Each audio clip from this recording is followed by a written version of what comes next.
if I broke an oath, what is the expiation for it? Allah Azza wa Jal told us in chapter 5, the expiation of breaking an oath.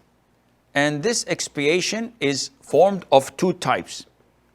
The first type, there are three categories. You may choose whatever you wish from them.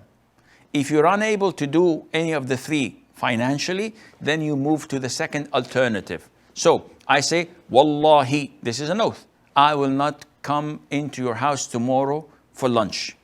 And then you call me and said, listen, I've prepared a big, fat, juicy steak.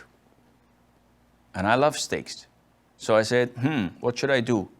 If I look in the Mus'haf, in the Quran, in chapter 5, Allah says that expiation of those who break their oath, or like myself intend to do this, is to feed 10 poor people of the average food you eat.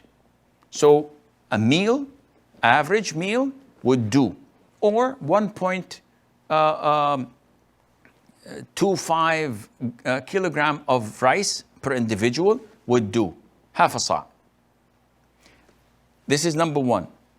Or clothing them. So properly give them clothes, a shirt, a trouser, etc. that is sufficient. Or freeing a slave.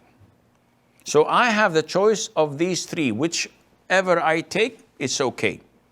If I'm unable to do any of the previously mentioned three, usually because of financial constraints, I can't afford it, then Allah says, you may fast 3 days.